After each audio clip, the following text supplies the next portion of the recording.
Alright, Duval, listen up, because this is exactly what we need to talk about. Heading into the bye week, and trust me, this matters more than people realize right now. Trevor Lawrence just got ranked 18th among NFL quarterbacks by CBS Sports, and yeah, I know that stings a little, but here's why. This is actually the wake-up call that's going to fuel an incredible second half surge for our guy and this entire offense.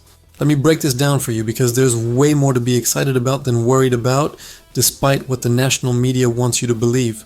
First off, yeah, Trevor dropped 2 spots after that.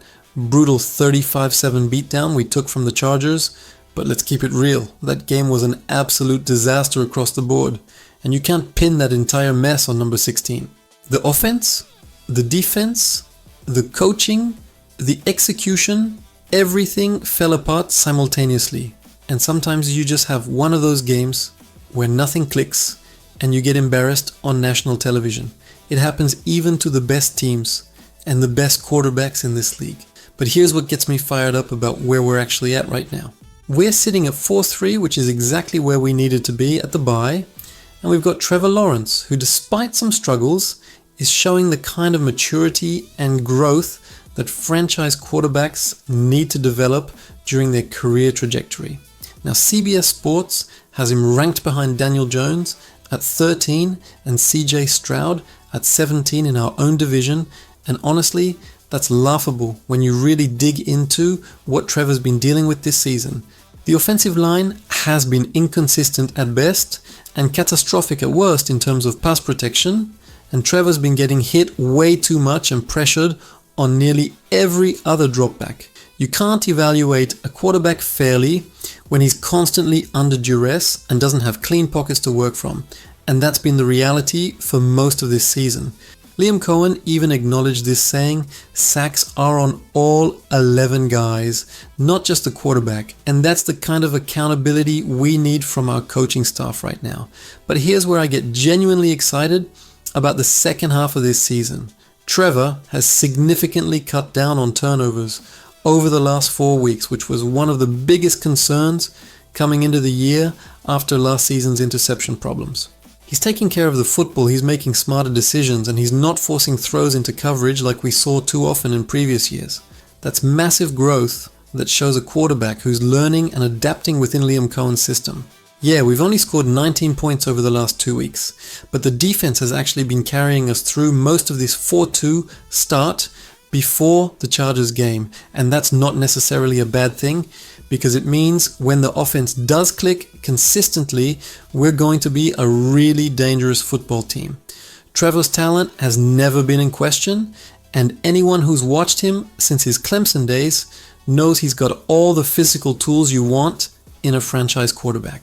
The arm strength, the accuracy, the mobility, the intelligence, the leadership qualities, they're all there. What CBS Sports called him a gifted, albeit mercurial thrower, is actually pretty accurate, but mercurial doesn't mean bad. It just means inconsistent. And inconsistency can be fixed, especially with a quarterback who's still developing under a new offensive coordinator. This is Liam Cohen's first year calling plays for Trevor, and there's always going to be growing pains as they figure out the timing, the chemistry, the play calling tendencies, and how to maximize Trevor's skill set within this offensive scheme. Cohen talked about needing to start faster offensively and how they need to help Trevor get into rhythm earlier in games rather than taking time to find the flow. That's coaching talk for. We know what the problems are, and we're going to fix them during this bye week. This 2-week break couldn't have come at a better time for the Jaguars because it gives the coaching staff time to self-scout, to adjust the game plan, to work on the fundamentals, and to get everyone on the same page for the final 10-game push. We've seen what this offense can do when it's clicking, and we've created some explosive plays in the passing game, even in recent weeks, when the overall production hasn't been where we wanted.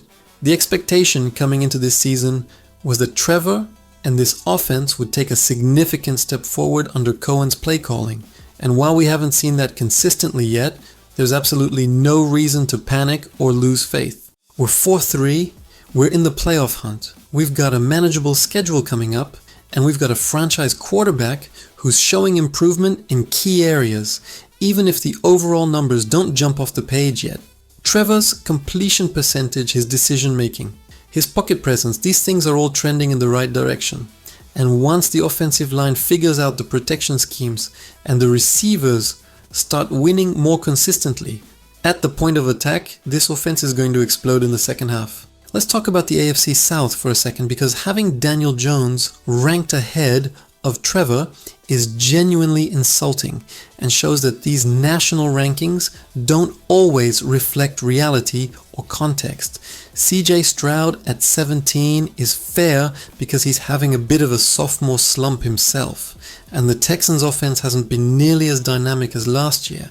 But Trevor's got just as much talent as anyone in this division, and once we hit our stride in the second half, we're going to show everyone why the Jaguars are legitimate contenders in the AFC South race. The Colts are struggling, the Titans are rebuilding, and the Texans are beatable, which means this division is wide open for the taking. The NFL is absolutely a what have you done for me lately league, like CBS Sports mentioned, but it's also a league where momentum can shift dramatically and where teams that figure things out at the right time can make serious playoff runs. The bye week is the perfect reset button for this team and for Trevor specifically. He can take a breath, evaluate the first 7 games, work with Cohen on adjustments, and come back refreshed and ready to dominate the final 10 games. We've seen Trevor put together incredible stretches of football before, and there's no reason he can't do it again, starting in week 9. The criticism about the offensive line is valid, and it's something that has to improve if we want Trevor to reach his full potential.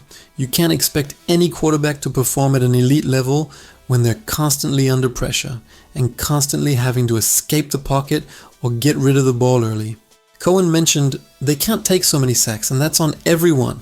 From the protection schemes to the route concepts to Trevor's internal clock to the running backs picking up blitzers. It's a collective effort, and when everyone does their job, the sacks will decrease and the offense will flow much better.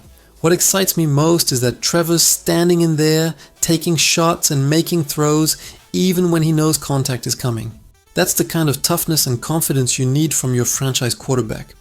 He's not happy with where things are right now, and neither are we as fans, but that dissatisfaction is going to drive him to be better, to work harder during the bye week, and to come out firing in the second half. This ranking at 18 is going to be bulletin board material for Trevor, and I fully expect him to use it as motivation to prove everyone wrong. The potential is still there, the talent is still there, and the opportunity is still there. We just need everything to come together at the same time. And that's exactly what the bye week is designed to help accomplish. Liam Cohen knows what adjustments need to be made, Trevor knows where he needs to improve, and the rest of the offense knows they need to play cleaner football. When you've got that level of self-awareness and accountability, good things are going to happen. And I'm genuinely excited about what's coming in the second half of this season. So yeah, Trevor's ranked 18th right now, but that's not where he's going to finish the season. Mark my words, he's going to climb those rankings over the next 10 games, and by the time we hit the playoffs, everyone's going to be talking about how the Jaguars and Trevor Lawrence are the hottest team in the AFC. This bye week is our chance to regroup, reset, and come back stronger. And I have total faith that Trevor and this coaching staff are going to make the necessary adjustments to turn this season into something special. Duval faithful, we've got every reason to be optimistic about the second half, and Trevor Lawrence is going to be the reason we're playing meaningful football in January. Names mentioned: Trevor Lawrence, Liam Cohen, Daniel Jones, CJ Stroud.